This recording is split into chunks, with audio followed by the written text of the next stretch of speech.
à tous et bienvenue dans ce top vente du mois de mai. On va regarder ensemble ce que vous avez le plus acheté, acquis en mai. Et on commence tout de suite avec la catégorie ambiance. La catégorie ambiance, toujours les petits jeux de l'été qui fonctionnent bien. On retrouve... Ah là on voit hein, que le top c'est l'été qui se prépare. Oui, bah, bien sûr. Clairement... Les jeux d'ambiance ça a toujours été des petits jeux rapides. Mais même le reste... Bien sûr. Donc là on retrouve Trio. Donc il n'est plus dans le top 1 des ventes. Quelqu'un d'autre l'a rattrapé. Donc on le retrouve dans le top vente. Cela dit, il est quand même top 2 hein, dans le classement. Oui. Top 2 des ventes et top dans la catégorie ambiance. Et on retrouve aussi un grand classique, ça fait plaisir, le Cracklist. Toujours. Enfin toujours. Bientôt, peut-être dans plusieurs années, il sera toujours aux côtés de celui dont on ne doit pas prononcer le nom dans les top ventes. Ce serait cool. Donc voilà, top vente ambiance. Ensuite on enchaîne sur la catégorie enfant. Donc là aussi ça fait plaisir. Ouais. Top vente enfant, on retrouve hop. Ah oui. Unlock Kids, et pour le coup, premier du nom. Ouais. Parce qu'il y a deux boîtes quand même, mais c'est le premier qui pour l'instant en fait plaît plus, en tout cas a été le plus acquis. Dernièrement. C'est marrant, ce mois-ci. Ça faisait longtemps qu'on l'avait pas vu dans un top. Oui, c'est vrai que ça faisait longtemps qu'on l'avait pas vu. Il était, je crois, dans le top quand il est sorti. Ouais, en décembre de l'année dernière. Un truc comme ça, ouais. Il est revenu un petit peu, pas très longtemps, et puis là, bah, il est encore là, donc c'est cool. Et le deuxième, ça fait plaisir, c'est Clé Magique, qui est ici. Qu'on aime beaucoup aussi, un petit jeu de prise de risque, très sympa avec ce petit moment où la petite clé là, elle ouvre le coffre, ou parfois non. Magique. C'est super bien, c'est hyper bien Clé Magique, si vous ne connaissez pas, intéressez-vous-y, c'est très très cool. Après les enfants, on arrive sur les catégories As d'or. Donc là, on a la catégorie tout public. En tout public, on a Sea Salt and Pepper, qu'on n'a pas actuellement là, mais que je vous montre parce que j'ai inséré une image. On l'a pas. Non, on n'a pas de Sea Salt and Pepper. Oh là là, actuellement, en fait, on en a plus, mais c'est pas qu'il est en rupture, c'est que du coup, on a juste un retard de livraison là actuellement. Mais du coup, normalement, on en a au moment où vous voyez cette vidéo, on en a à la boutique. Mais voilà. Sea Salt and Pepper, c'est juste un mauvais timing. Sea Salt and Pepper du coup qui est présent avec Here to Slay. Lui, depuis sa sortie aussi, il est toujours dans le top. Hein. Il est pas sorti. Hein. Il fait parler de lui. Il est pas tout le temps dans le top. Enfin si quand même, il était quand même assez présent. Si. Il est toujours dans le top. Et il est toujours très très haut en fait dans les ventes parce que c'est ce qu'on dit souvent en fait. Ça renouvelle un peu la... Ah, pour nous, c'est le nouveau Munchkin et on espère qu'il va le supplanter. La formule Munchkin a été un peu devancée par Here to Slay. Très très cool en tout cas Here to Slay. Si vous cherchez un jeu dans le style Munchkin, c'est très chouette. Ensuite, après la catégorie du coup de tout public, on a la catégorie... Initié. Initié, tout à fait. En initié, on a, à défaut de l'Orcana, nous avons toujours nos petites boîtes de Villainous qui font toujours plaisir. Évidemment, là c'est la dernière, parce qu'à chaque fois, comme pour beaucoup de gammes, c'est toujours le dernier qu'on cherche à acquérir. Et du coup, bah là, c'est le dernier Villainous avec Lotso de Toy Story 3. Syndrome Indestructible et Madame Mim. La merveilleuse, la fabuleuse Madame Mim. Et enfin, le deuxième de la catégorie initiée, et pour le coup, c'est vraiment une catégorie As d'or pour lui, puisqu'il s'agit de Turing Machine. Ah bah oui. Turing Machine, nommé à l'As d'or, c'est pas lui qui l'avait récupéré en initié? Non. C'était qui l'avait récupéré en initié? Challengers.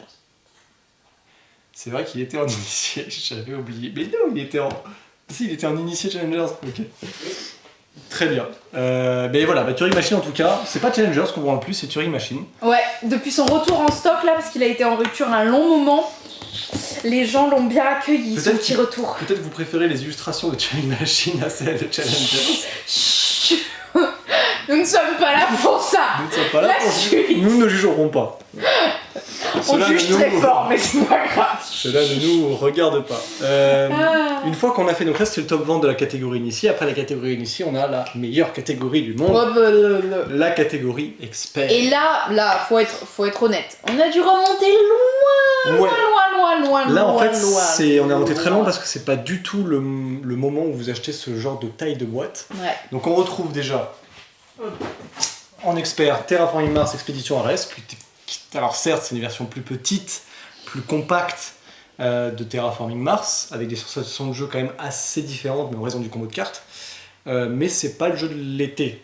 mais ça fait plaisir de le voir quand même dans le top. Ça reste un jeu expert plutôt portatif. Plutôt portatif, Pour parce du que, jeu expert, c'est parce que notable. le deuxième, il n'est pas portatif du tout. Oh, Voilà. Dice Throne Adventures, très bon choix, cela dit. Pour jouer à Dice Throne Adventures, je précise qu'il faut quand même l'une des boîtes de Dice Throne qui devait se trouver. bah là, il y en a là. Voilà, par ici. Là. Il vous faut au moins une boîte pour pouvoir y jouer au moins à deux, parce que du coup, ça rend la version compétitive ici coopérative.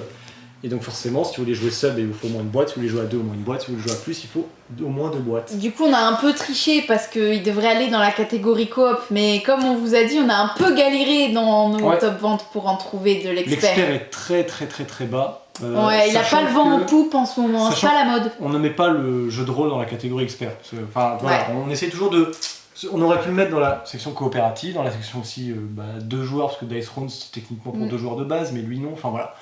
Nous, il est dans notre rayon un peu expert, un peu grosse boîte, quoi. Donc plutôt connoté expert, effectivement. Ça y est, je commence à être caché. Oui, on ne voit plus Alice. C'est qu'on arrive sur la fin. Parce qu'après les catégories As d'or, on a les catégories que l'on oublie, malheureusement. Donc là, c'est la catégorie 2 joueurs. Et là, c'est très cool. Pourquoi ?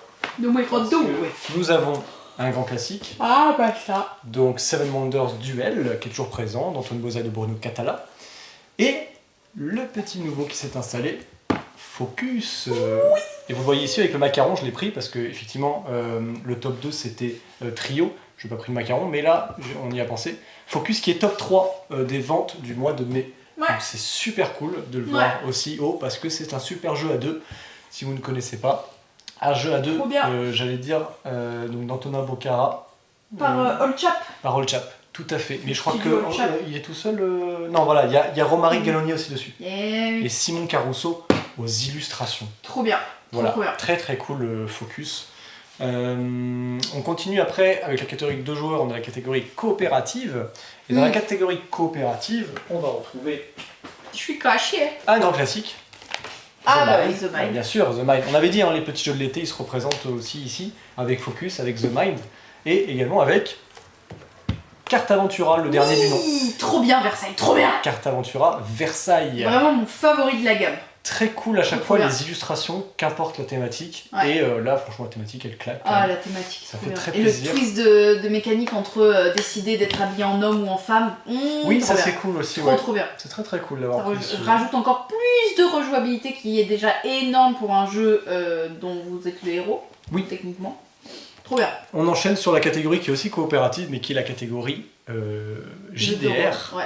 Donc le jeu de rôle avec. Hop. Et évidemment. Les Donjons et Dragons. Donc là, c'était le dernier sorti, le trésor draconique de Fizban. Voilà. Du Donjons et Dragons, du supplément pour Donjons et Dragons, et enfin du supplément, mais pour The Witcher. Ouais. Voilà. Supplément le tome du chaos. Exactement, ça s'appelle le tome du chaos. L'illustration, elle est stylée quand même. Voilà. Et ça, c'est aussi du supplément pour The Witcher. En général, le JDR, c'est toujours le dernier kit d'initiation qui cartonne, ou alors le dernier supplément que tout le monde veut absolument pour compléter sa gamme, que ce soit The Witcher ou Donjons et Dragons. Je sais pas s'il y a eu un mois où il n'y a pas eu du Donjons et Dragons. Je crois pas, là ces derniers temps c'est beaucoup du Donjons et Dragons, quand c'est pas les suppléments comme je dis c'est souvent les kits. Et enfin, bah alors toujours la grande celui question. dont on ne doit pas prononcer le nom. Quel est donc le top 1, le top vente? Et s'il vous plaît, est-ce que vous pouvez acheter autre chose? Parce que j'en peux plus de le voir. Et évidemment, il est toujours là. C'est le Skijo. Le Skijo qui revient devant Trio. Voilà. Alors tant mieux pour les auteurs. Enfin pour l'auteur en question. Alexander Bernhardt. Alexander Bernhardt. Une version alternative de moi-même en allemand, visiblement. Voilà, il est quasi indétrônable. Vraiment, le fait que Trio soit passé devant, c'était miraculeux. Mais je le vois dans vos commentaires, là, que vous aussi vous en avez marre. Mais non, on n'y peut rien, on sort les chiffres. On va passer du coup peut-être à quelque chose qui vous plaît plus. Du coup, après avoir vu ce top vente, selon vous, vous allez voir aussi notre top coup de cœur. Et voilà nos coups de cœur perso, voilà des jeux qui nous ont marqué ce mois-ci de sortie. Sur le mois de mai, ouais, les sorties du mois de mai. Voilà.